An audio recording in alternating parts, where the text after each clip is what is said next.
안녕하세요. 유희선입니다. 이번 시간에는 1-2 에너지와 열, 1-3 시간과 공간에 해당하는 문제를 풀어보면서 중간고사를 대비하겠습니다.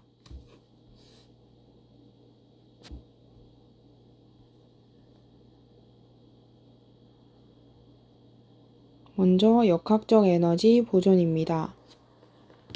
그림은 실로 연결된 질량이 2kg인 물체를 위방향으로 당겼더니 연직 아래 방향으로 4m/s 제곱의 일정한 가속도로 운동하는 것을 나타낸 것이다. 위 방향으로 당겼는데도 아래쪽으로 4m/s 제곱의 가속도로 운동하는 것은 중력이 작용하기 때문입니다. 이 물체는 계속해서 20N의 중력을 받고 있습니다. 중력이 20N인 이유는 물체의 질량 곱하기 중력 가속도 10, 2 곱하기 10을 해서 20N이 나온 것입니다. 그런데 이 물체가 4m/s 제곱으로 운동하는 것은 F는 ma에 의해서 2 곱하기 4, 8N의 알짜 힘을 받는다고 해석할 수 있습니다. 즉 아래 방향으로 운동하고 있기 때문에 8N을 받는 것입니다. 그러면 위쪽 방향으로 어떤 힘이 작용하기 때문에 아래쪽으로 중력이 20N이 작용함에도 불구하고 알짜 힘이 더 작게 8N이 작용한다는 것이겠죠. 그러면 이 위쪽 방향으로 작용하는 힘이 12N이고 이것이 바로 손이 당기는 힘을 뜻하게 됩니다. 그럼 기억에서 손이 물체를 당기는 힘의 크기가 8N이라고 했으므로 틀렸습니다. 12N입니다. 니은 중력이 물체에 한 일은 100줄이다. W는 Fs라는 공식에 의해서 중력은 20N이고 20N에 5m를 이동했으므로 중력이 한 일은 100줄이 됩니다.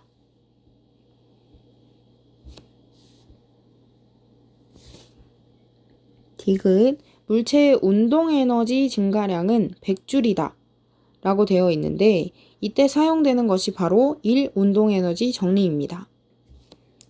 1 운동에너지 정리는 알짜 힘이 한 일, 이것이 중요합니다. 알짜 힘이 한 일,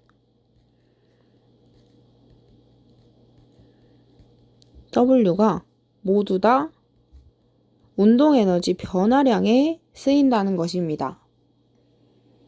알짜 힘은 8N이고 이때 알짜 힘이 한 1 W는 마찬가지로 Fs에 의해서 8 곱하기 5m를 해주면 40줄입니다.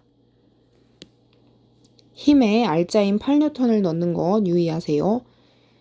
그러면 이 운동에너지 증가량이 바로 40줄이 된다는 것입니다. 그런데 디귿에서는 100줄이라고 하고 있으므로 틀린 보기가 됩니다. 답은 2번이 되겠죠. 11번 마찰이 없는 실험대 위에 질량이 2kg인 물체 B가 질량이 각각 2kg, 4kg인 물체 A씨와 실로 연결되어 등가속도 운동하는 것을 나타낸 것이다. 등가속도 운동할 수 있는 이유는 C가 더 무겁고 A가 2분의 1배로 가볍기 때문이죠.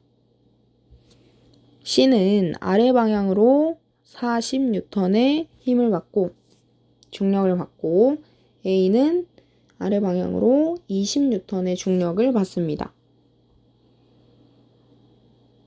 그러면 이 문제를 해석해 보면 운동 방향으로 작용하는 힘, 즉 운동 방향 이쪽에서 이렇게를 양의 방향으로 잡으면 양의 방향으로의 힘이 총 40-20N이 됩니다. 총 20이죠. 그러면 F는 ma에 의해서 M은 전체 개의 질량을 다 더해주면 됩니다. 한 덩어리로 물체를 보고 해석할 때는 장력을 무시하고 전체 질량을 다 고려한다 라고 생각을 하면 됩니다. 2kg 더하기 2kg 더하기 4kg. 그리고 A는 모르기 때문에 그냥 가속도 A로 두면 됩니다. 이때 가속도를 같은 가속도 A로 둘 수 있는 것은 물체가 한 실로 묶여서 운동하기 때문에 한 물체의 가속도가 곧 다른 물체의 가속도랑 같기 때문에 이렇게 세울 수 있는 것입니다. 이때 A를 구해보면 A는 8분의 20m/s 제곱이 되겠죠. 그러면 각각의 물체에 작용하는 알짜 힘도 구할 수 있습니다. 질량의 이 가속도를 곱해주면 F는 MA에 의해서 물체에 작용하는 알짜 힘이 나오겠죠. 그럼 기억 보기부터 보겠습니다. A가 B를 당기는 힘은 C가 B를 당기는 힘보다 작다. A가 B를 당기는 힘은 이쪽으로 작용하고 C가 B를 당기는 힘은 이쪽으로 작용합니다. 그런데 B가 현재 8분의 20의 가속도로 오른쪽으로 움직이고 있습니다. 그 말은 A가 B를 당기는 TA 그리고 C가 B를 당기는 힘을 TC 장력을 이렇게 비교한다면 C가 당기는 힘이 당연히 더 크기 때문에 오른쪽으로 운동하는 것입니다. 등가속도 운동할 때만 이것이 적용됩니다. 만약에 B가 등속 운동을 한다면 TA와 TC가 같아서 알짜 힘이 0이 돼서 등속 운동을 하는 상황이겠죠. 그런데 여기서는 오른쪽으로 등가속 운동을 하므로 C가 B를 당기는 힘이 더 큽니다. 그러면 기억은 맞는 보기가 되겠죠. C가 5m만큼 내려왔을 때의 속력은 5m/s이다. 니은을 보면 5m만큼 내려왔을 때의 속력을 묻는데 이때는 역학적 에너지 보존을 써줘야 합니다. C가 만약에 5m만큼 내려오면 파란색으로 한번 써보겠습니다. C가 5m만큼 내려오면 A는 반대로 5m만큼 올라가죠. 그러면 C는 중력 포텐셜 에너지가 감소하고 A는 중력 포텐셜 에너지가 증가합니다. 동시에 ABC의 운동 에너지도 증가합니다. 다시 해석해보면 C의 EP, 중력 포텐셜 에너지는 A의 중력 포텐셜 에너지와 동시에 ABC의 운동 에너지 EK로 가는 것입니다. 즉 C가 중력 포텐셜 에너지가 감소한 만큼 A의 중력 포텐셜과 ABC의 운동 에너지가 증가하게 되는 것입니다. 역학적 에너지가 보존되기 때문에. 이외의 에너지 변화는 없습니다. 그럼 이것을 해석해보면 C의 중력 포텐셜 에너지 감소량은 mgh에 의해서 4kg 곱하기 10m/s 제곱 곱하기 5 높이가 5만큼 변화하였죠.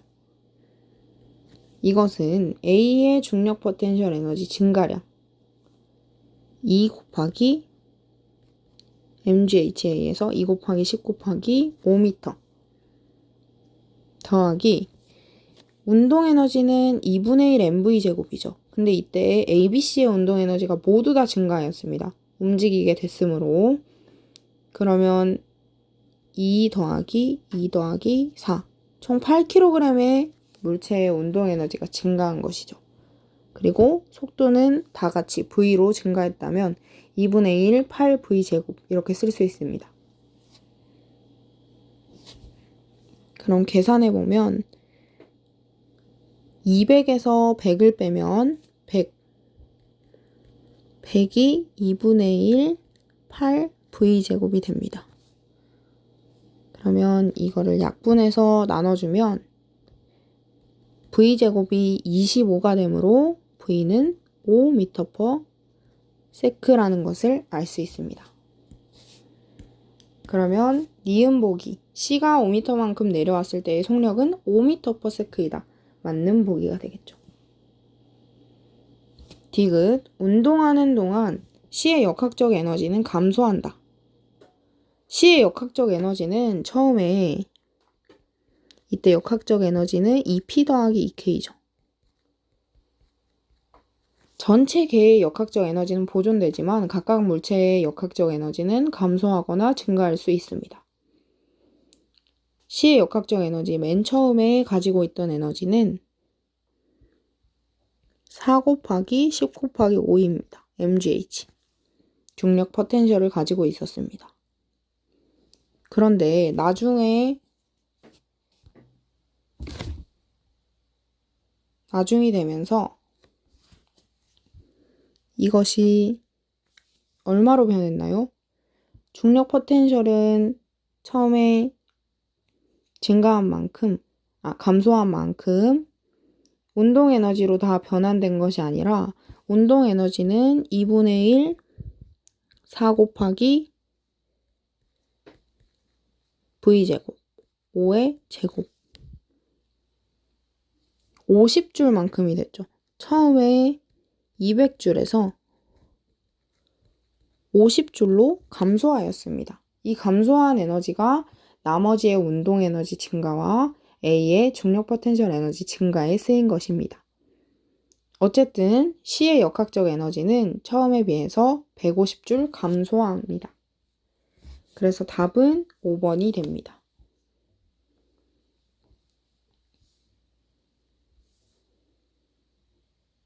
다음은 에너지와 열에서 열역학 법칙입니다.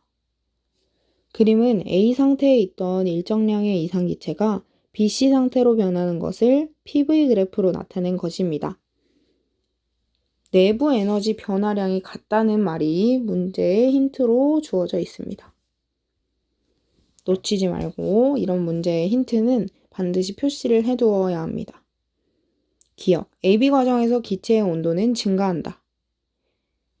AB 과정은 무슨 과정인가요? 부피가 일정하기 때문에 등적 과정입니다. AC 과정은 무슨 과정인가요? 압력이 일정하기 때문에 등압 과정입니다. AB 과정에서 기체의 온도는 증가한다. 우리가 그래프를 볼 때 항상 이렇게 아래로 이렇게 그려지는 곡선이 등온 곡선입니다. 이 곡선을 따라서는 온도가 모두 다 같습니다. 그런데 이렇게 등적 과정에서 온도가 위쪽으로 증가한다.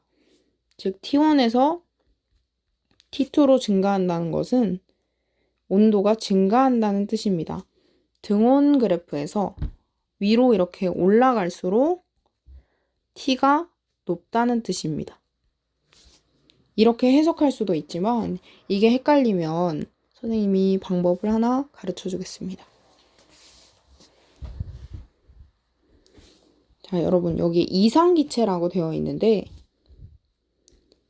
여러분들이 화학원을 배웠기 때문에 이상기체 상태방정식 PV는 nRT라는 공식을 알고 있을 것입니다. 이상기체 상태방정식에서 n과 r은 일정량이면 변화가 없으므로 r은 기체상수죠. 그래서 T분의 PV는 항상 일정합니다.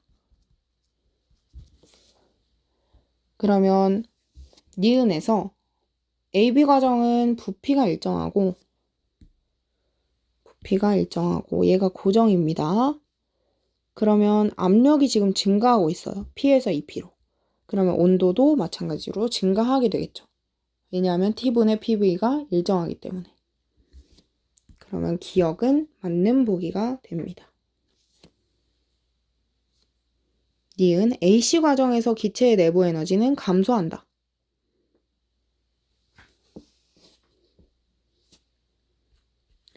AC 과정에서는 부피가 증가하고 압력이 일정한 과정입니다. 이때도 마찬가지로 이상기체이니까 T분의 PV가 일정합니다. 그런데 이번에는 고정인 것이 P고 V가 증가하고 있으니까 T가 증가합니다. 그런데 내부 에너지 U는 절대 온도 T에 비례했으므로 T가 증가하면 내부 에너지도 증가하게 되겠죠. 그러니까 내부 에너지 감소한다는 말은 틀린 말입니다. AB 과정과 AC 과정에서 기체가 흡수한 열량은 같다. 기체가 흡수한 열량을 알려면 연력학 제1법칙 Q는 W 플러스 델타 U, 와플 주세 U 이 공식을 떠올려야 합니다. A, B 과정에서는 부피가 변하지 않는 등적 과정이므로 W가 0입니다. 왜냐하면 W는 P 델타 V인데 델타 V가 0이기 때문에. 그러면 이 과정에서는 Q가 모두 다 내부 에너지 변화량에 쓰입니다. AC 과정은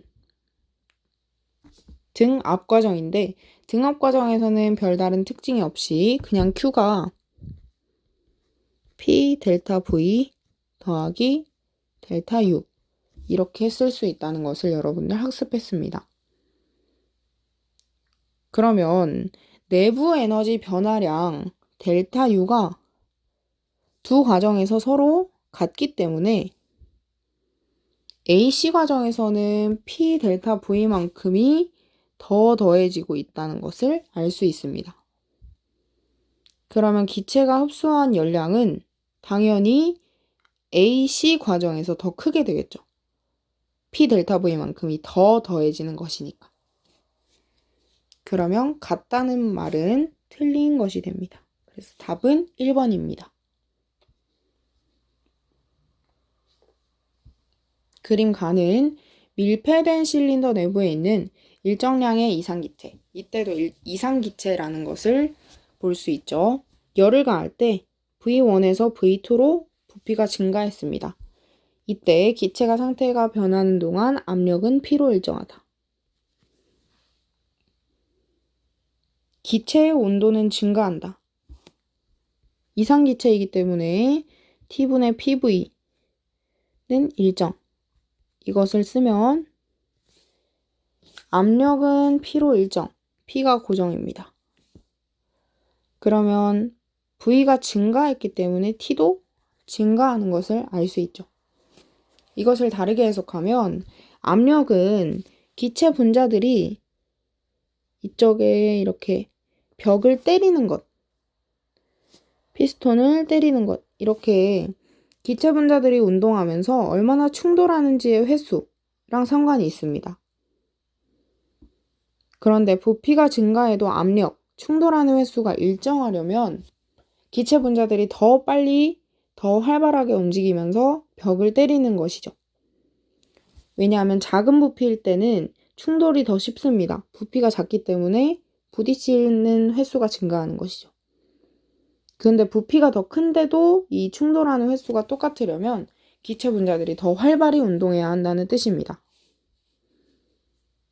그렇다는 말은 기체 분자의 활발도를 나타내는 온도가 더 증가한다는 뜻이겠죠.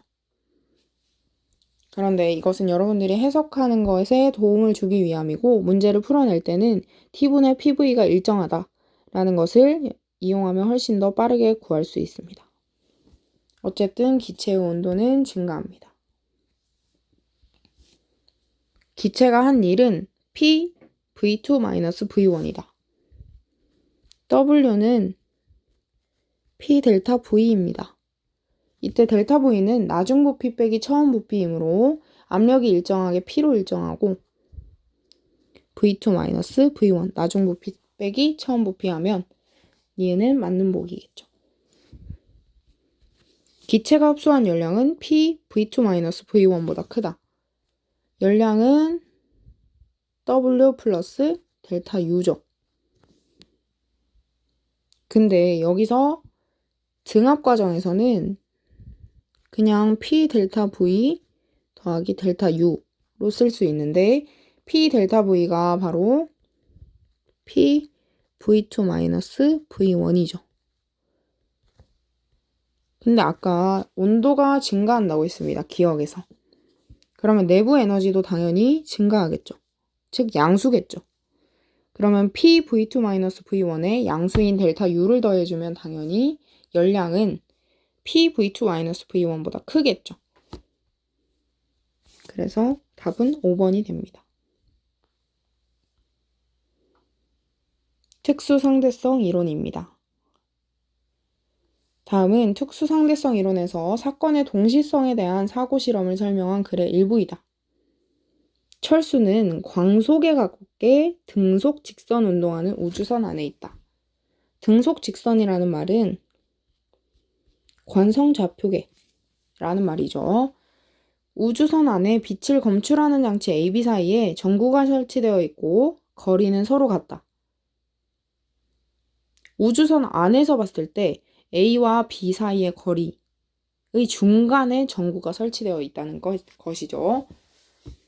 우주선 안에 철수가 영위를 지나는 순간 전구가 켜집니다.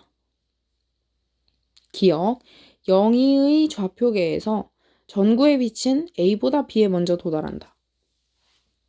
영희가 봤을 때는 A는 전구에 다가가고 B는 전구에서 멀어진다고 생각을 합니다. 그러면 전구에서 빛이 발생을 했다면 좀 크게 그려보겠습니다. 자, 이게 전구라면 전구에서 오른쪽으로 왼쪽으로 이렇게 빛이 갈 때 A라는 벽은 점점 다가가고 B라는 벽은 점점 멀어지고 있습니다. 그럼 밖에서 봤을 때 당연히 영희가 봤을 때는 A의 빛이 더 먼저 도달한다는 것으로 판단을 하겠죠. 광원에 A가 다가가고 있으므로. 그러면 A보다 B에 먼저 도달한다 라는 기억은 틀렸습니다. 철수의 좌표계에서 전구의 빛은 A와 B에 동시에 도달한다. 철수가 봤을 때는 전구에서 A, 전구에서 B까지의 거리가 같기 때문에 당연히 A와 B에 동시에 도달하겠죠. 철수는 자신이 운동하고 있는지 모르고 영희가 자신에 대해서 반대쪽으로 0.8c로 운동하고 있다고 생각을 합니다.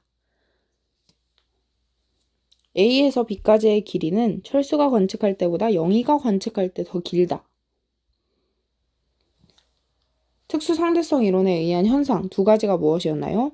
나에 대해 운동하는 관찰자는 항상 시간 팽창 또는 시간 지연, 그리고 길이 수축이 일어난다는 것이죠.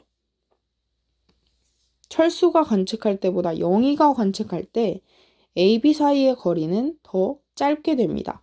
왜냐하면 영희가 관측할 때는 이 철수의 AB 사이의 거리, 우주선 안에 AB 사이의 거리가 길이 수축되어 더 짧게 보이기 때문입니다.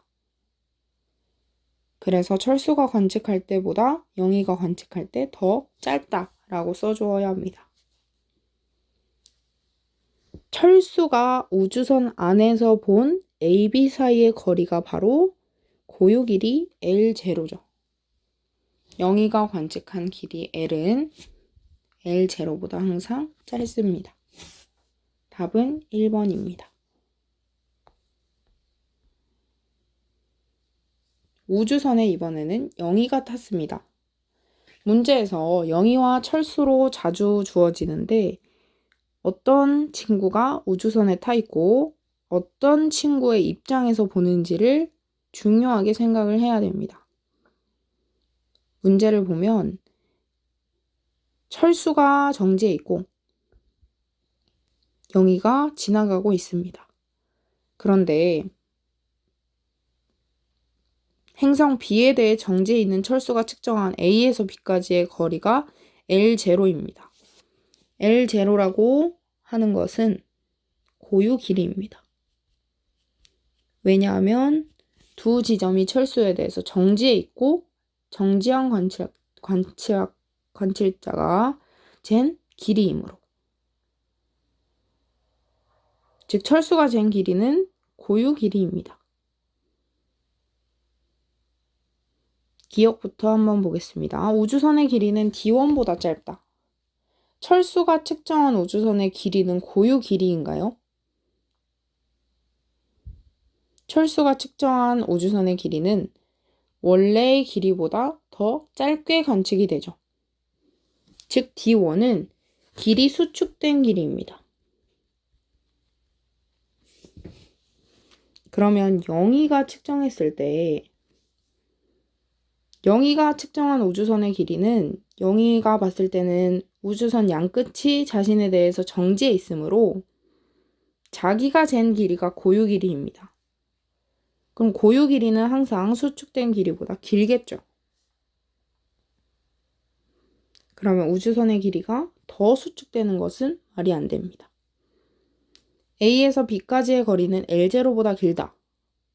영희가 봤을 때는 행성 AB 사이의 거리가 원래 고유 길이보다 짧아 보입니다. 왜냐하면 영희가 봤을 땐 행성 AB가 자신에 대해서 왼쪽으로 운동한다고 생각하기 때문입니다. 즉 자신에 대해서 운동하는 물체, 운동하는 지점은 항상 길이 수축이 일어난다고 생각하면 됩니다. 그러면 니은은 틀렸겠죠.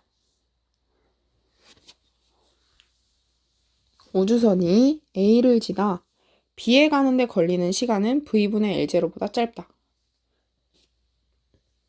V분의 L0는 누가 잰 시간이냐면 철수가 봤을 때 영희는 오른쪽으로 V로 움직이고 행성 AB 사이의 거리가 L0이므로 거시속에 의해서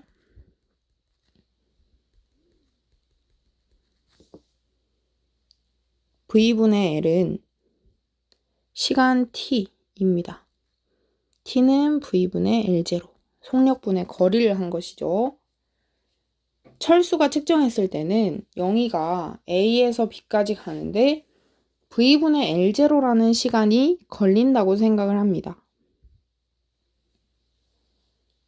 그런데 영희가 측정한 A에서 B 사이의 거리는 L이라고 했을 때 그 L은 L0보다 더 짧게 측정이 되죠. 왜냐하면 영희가 봤을 때는 AB 사이의 거리가 길이 수축되어서 고유 길이보다 더 짧기 때문에. 그러면 영희가 측정한 시간을 T'이라 하면 V분의 L 동안 자신이 운동한다고 생각을 합니다. 더 짧은 시간이죠. 왜냐하면 L이 L0보다 짧기 때문에, 즉 영희가 측정한 AB 사이의 거리가 훨씬 더 짧기 때문에 영희는 더 빠른 시간 안에 자신이 A와 B를 통과한다고 생각하는 것입니다. 그래서 T'은 T보다 작습니다. 답은 2번이 되겠죠.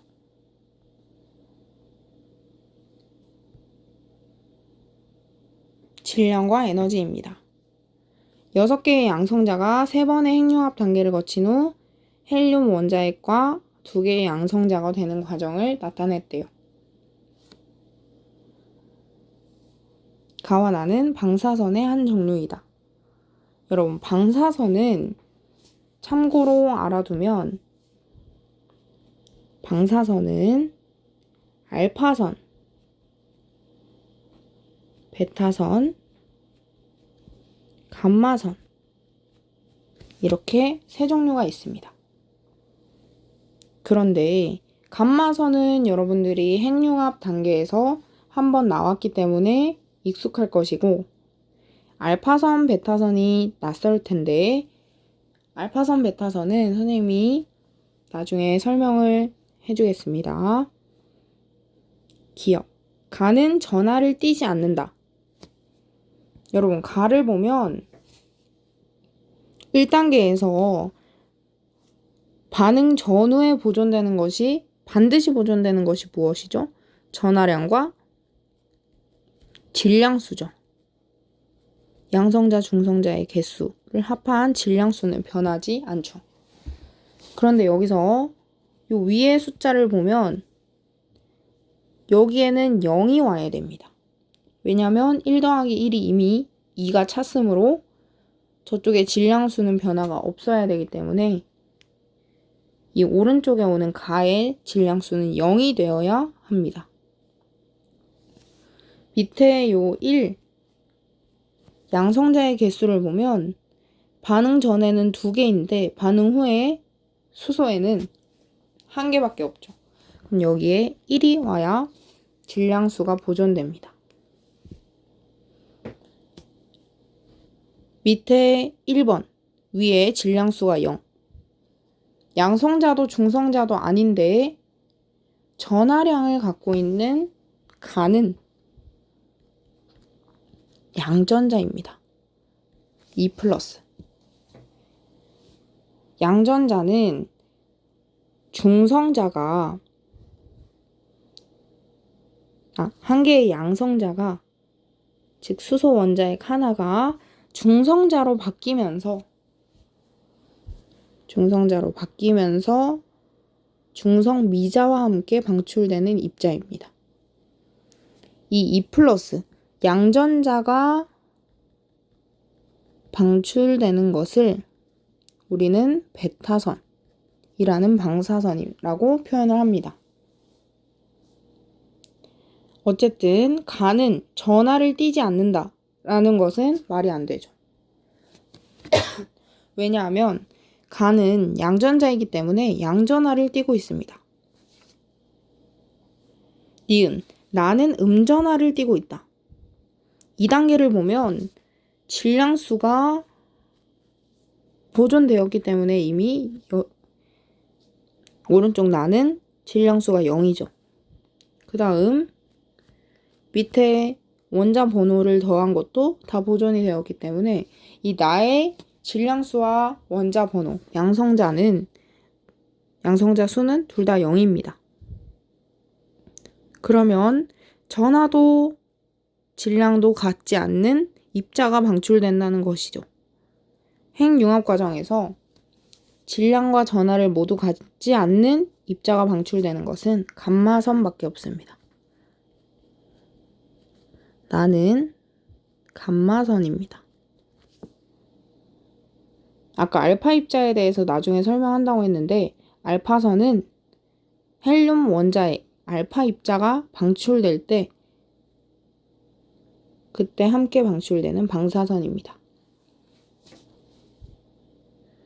자세한 것은 알 필요 없고 여러분들이 알아야 할 것은 양전자와 중성미자가 언제 방출되는지 그리고 감마선이 언제 방출되는지를 알아두면 좋고 감마선은 질량과 전하가 모두 없는 광자가 방출되면서 나오는 방사선인 것을 알아두면 좋습니다. 그럼 나는 전하를 띠고 있지 않으므로 음전하를 띠고 있다는 니은은 틀린 보기가 되겠죠. 디귿, 양성자 4개의 질량의 합은 헬륨 원자핵의 질량보다 크다. 반응 전후에 핵융합 단계를 거친다고 했죠. 그런데 이 양성자 4개의 질량과 나중에 생성된 4,2,He 헬륨의 질량을 비교했을 때 핵융합에서는 항상 에너지가 방출되죠. 핵분열이든 핵융합이든 언제나 에너지가 방출됩니다. 에너지가 방출된다는 말은 질량이 어떻게 된다는 뜻이죠? 줄어들면서 질량 결손이 일어난다는 뜻이죠. 즉 반응 전에 양성자 4개의 질량의 합이 헬륨 원자핵의 질량의 합보다 커야지만 질량 결손이 일어나면서 에너지가 방출될 수 있습니다. 답은 2번입니다. 마지막 문제입니다. A와 B는 태양과 원자력 발전소에서 일어나는 핵반응을 순서 없이 나타낸 것이다. 핵반응에는 핵융합과 핵분열 이렇게 두 가지가 있는데 두 가지의 모두 공통점은 에너지가 0보다 크게, 델타 E가 0보다 크게 방출된다는 것이고, 둘 다 질량 결손이 일어나기 때문에 에너지가 방출된다는 것을 여러분들 알고 있을 겁니다. 기억. A는 원자력 발전소에서 일어나는 핵반응이다. 여러분, 원자력 발전소에서 일어나는 핵반응은 어땠었나요? 21H 더하기 31H가 42H2가 되는 것입니다. 즉, 중수소와 삼중수소가 만나서 바로 헬륨 원자액이 되는 이런 반응을 원자력 발전소에서 일어나는 핵반응이라고 할 수 있습니다. 그런데 기억은 감마선이 방출되고 있죠. 그리고 반응 전에 일반적인 양성자와 중수소가 만나고 있으므로 A는 원자력 발전소가 아닌 태양에서 수소 핵융합을 할 때 일어나는 핵반응입니다. 간은 전하를 띠지 않는다. 간은 질량수를 비교해보면 235, 141, 92를 비교를 해보면 이쪽에 와야 되는 것은 10N, 뒤에 3개가 붙는 것도 10N입니다. 즉 중성자입니다. 우라늄에 중성자가 충돌할 때 바륨과 크립톤으로 나누어지는 핵 분열 반응을 나타낸 것이죠. 그러면 간은 중성자이기 때문에 전하를 띠지 않는다. 니은 맞습니다. B에서 발생하는 핵자당 에너지는 A에서 발생하는 핵자당 에너지분보다 크다. 핵자당 에너지라는 것은 양성자나 중성자 한 개당 발생하는 에너지라는 뜻입니다. 그런데 25번에서 보면 A에서는 5.5 메가 일렉트론 볼트, 그 다음 B에서는 200 메가 일렉트론 볼트가 발생하고 있죠. 딱 봤을 때는 B에서 더 많은 에너지가 방출이 됩니다. 더 많은 질량 결손이 일어났기 때문이겠죠. 그런데 D급 보기에서 핵자당 에너지를 묻고 있습니다. 이 핵자당 에너지를 구하는 방법은 에너지에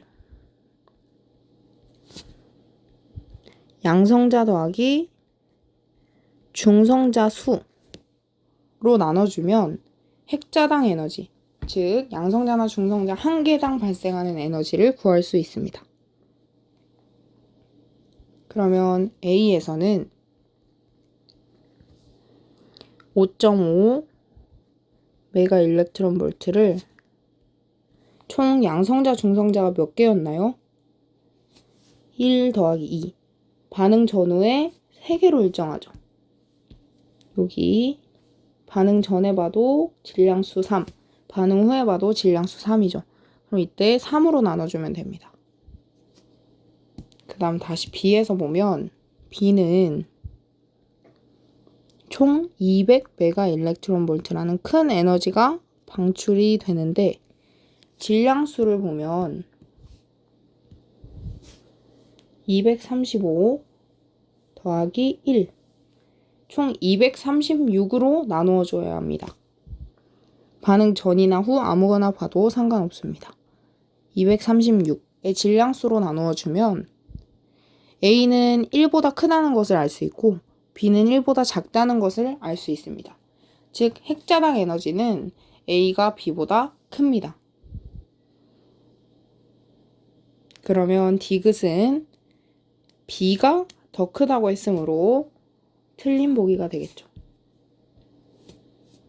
답은 1번입니다. 선생님이 해설을 하다 보면 중간중간 이해가 안 되는 부분이나 아니면 좀 잘못된 부분이 발견될 수 있습니다. 그럴 때는 선생님에게 메일을 보내서 이 아래 메일 주소 있습니다. 메일을 보내서 알려주면 선생님이 정정 공고를 하겠습니다. 그리고 질문에 대해 친절히 답을 해주겠습니다. 그래서 여러분들이 복습을 열심히 하면서 문제를 계속 풀다 보면 물리가 그렇게 어렵지 않고 재미있는 학문이구나 라는 것을 깨달을 수 있을 겁니다. 40분 동안 고생 많았고 등교계약 때 수행평가와 함께 만나도록 하겠습니다.